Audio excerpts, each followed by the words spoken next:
कहते रहे कि इधर जो कुछ मैं बोल रहा हूं उसमें से बहुत कुछ उनको कहीं न कहीं पढ़ने को मिल जाता है, किसी न किसी पुस्तक में उनको वो चीजें, और कई बार उनको ठीक ठीक वो शब्द भी पढ़ने को मिल गए। अब ये अनुभव देखने में जितना सामान्य जान पड़ता है उतना सामान्य है नहीं। ये भी विचार की उस ऊर्जा और विचार की उस शक्ति से ही जुड़ा हुआ अनुभव है। इसको समझे। यहां पर इतने मित्र सुन रहे हैं, ऐसा सभी के साथ नहीं घट रहा। ऐसा नहीं हो रहा है कि सभी मित्र उस वेवलेंथ को, उस फ्रीक्वेंसी को उसी ढंग से पकड़ रहे होते हैं, क्योंकि हर समय हर व्यक्ति अलग अलग भाव दशा में, अलग अलग बिंदु पर अलग अलग ढंग से यात्रा कर रहा होता है। अंतर यात्रा मौलिक रूप से व्यक्तिगत है। इनर जर्नी बिल्कुल अकेले की यात्रा है। हम साथ में यात्रा करते हैं, हम एक समूह निर्मित करते हैं, एक संघ निर्मित करते हैं। वो केवल तुम्हें सहयोग देता है, तुम्हें शक्ति देता है, तुम्हें प्रोत्साहन देता है, लेकिन जब अपने भीतर प्रवेश करना होता है तब हमें बिल्कुल अकेले ही प्रवेश करना होता है। उसमें कोई किसी के साथ नहीं जाता, तो किसी की किसी से तुलना व्यर्थ है। अब ये अनुभव पर काफी पहले प्रसिद्ध मनोवैज्ञानिक कार्ल गुस्ताव जुंग ने गहरी शोध की और उसने इस फिनोमेना को नाम दिया सिंक्रोनिसिटी। सिंक्रोनिसिटी उस फिनोमेना को कहते हैं जब अस्तित्व में कई घटनाएं एक साथ घट रही होती हैं। अब ऐसा क्यों होता है और इसके भीतर तुम्हारे लिए क्या संकेत छुपे होते हैं? पहला संकेत तो सीधा इसमें छुपा होता है कि इस पूरी प्रक्रिया में जो घट रही है तुम्हें एक दिशा दी जा रही है, तुम्हारे लिए एक दिशा तय हो रही है और अस्तित्व तुम्हारे लिए संकेत भेज रहा है कि तुम अपने भीतर और गहरे उतरो और समझ को लाओ। शायद तुम्हें इन बातों को समझने की इस समय, इस वर्तमान समय में बहुत अधिक आवश्यकता हो। आवश्यकता तो सभी को समझने की है, लेकिन कभी कभी क्या होता है कि अगर कोई किसी विशेष बात में गहरे उतर जाता है तो उसके भीतर ट्रांसफॉर्मेशन होने लगता है, रूपांतरण घटने लगता है।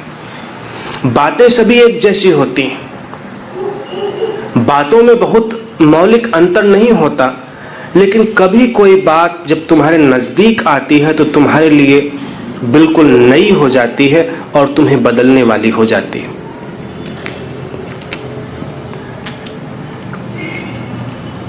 तो एक पहला संकेत यही है कि तुम्हारे अपने भीतर इस विचार के आयाम में बहुत कार्य करने की आवश्यकता है और उसमें आमूल-चूल रूपांतरण होने की संभावना भी है, अगर उसको समझकर उस पर कार्य किया जाए तो। और ये बात मेरे बोलने से ही क्यों जुड़ती है? तुम मुझी को उस समय क्यों सुन रहे होते हो? तो ये बात मुझसे भी जोड़ती है, वक्ता से भी जोड़ देती है। कहीं न कहीं तुम्हारे लिए वहां पर एक यात्रा की तैयारी होती है। अब उज्जवल इस फिनोमेना को बहुत लंबे समय से अनुभव कर रहे हैं। उनका मुझसे मिलना, यहाँ आना, अब भी उस यात्रा में गुजरना, सब ऐसा ही सुंदर चमत्कारिक है। वो अक्सर आकर मुझसे कहते रहते हैं कि अभी आपने ये चीज़ बोली थी और मुझे ये वहाँ देखने को मिल गई, वहाँ पढ़ने को, कहीं किसी फिल्म में उनको वो चीज़ दिखाई दे जाएगी, कहीं किसी किताब में दिखाई दे जाएगी। अनेक अनेक रूपों में चीज़ें सामने आती। ऐसा नहीं कि माध्यम एक ही हो, माध्यम कोई भी हो सकता है, अभिव्यक्ति का माध्यम फर्क हो सकता है, लेकिन जब चीजें तुम्हारे सामने आने लगती हैं तो ये तुम्हारे भीतर किसी अंतर संबंध की ओर इशारा भी करती हैं। अब इस अंतर संबंध में तुम कितना पढ़ना चाहोगे, कितना नहीं पढ़ना चाहोगे, ये अस्तित्व तुम्हारे ऊपर छोड़ देता है और मैं भी तुम्हारे ऊपर ही छोड़ देता हूं। उज्जवल प्रयोग करते करते काफी दूर चलने के बाद उस बिंदु पर आए जब मैं कभी कभी उनको धक्का दे देता हूं। शुरुआत में धक्का देना कई बार तुम्हें चौंकाने वाला भी हो सकता है और तुम अचानक काफी झकझोरे जा सकते हो। उसको और गहराई से अनुभव करें और तैयार हो कि उन्हें भी कोई धक्का दिया जा सके। अब पता नहीं वो तैयार हैं या नहीं, ये अपने अंदर खोजे। रूपांतरण चाहिए तो हमको किसी न किसी धक्के के लिए तैयार रहना चाहिए, क्योंकि ये मन के तल से पार की बातें हैं। मन में कुछ नहीं है, विचारों में कुछ नहीं। अब विचारों की हम बात कर रहे हैं, उसकी शक्ति की भी बात की, लेकिन विचार ही सब कुछ नहीं है। इसीलिए हमने दो और आयाम बताए, ऊर्जा और सजगता। ये पूरी बातें मिलकर रूपांतरण का विज्ञान बन जाते हैं। जैसे कि जब तुम अपने विचारों से केवल और केवल अपने भौतिक जीवन की व्यवस्था को बिठाने का ही उपक्रम करने लगते हो तो विचार की गहरी शक्ति से चूक जाते हो।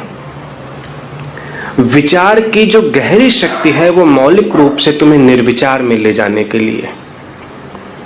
विचार का उपयोग करते करते तुम निर्विचार के आयाम में चले जाते हो और वहां पर तुम्हारी चेतना है, वहां पर तुम्हारी आत्मा है। वहां तुम इच्छाओं के पूर्ति का विज्ञान देखने के साथ ही इच्छा मुक्त होने लगते हो। तुम दुख से ऊपर उठने का मार्ग भी ढूंढते हो। विचारों के माध्यम से अपनी इच्छाएं पूरी की जा सकती हैं, लेकिन इच्छा मात्र में दुख छिपा है, ये तथ्य भी एक साधक को प्रारंभ में ही जान लेना चाहिए।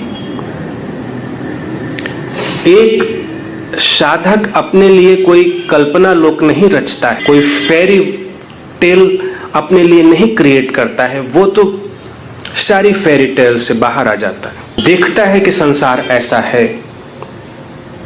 हम चाहे तो उन शक्तियों और उन ऊर्जाओं के साथ खेल सकते हैं। ये हमारा चुनाव है और तुम्हारा चुनाव तुम्हें स्वामी बनाता है।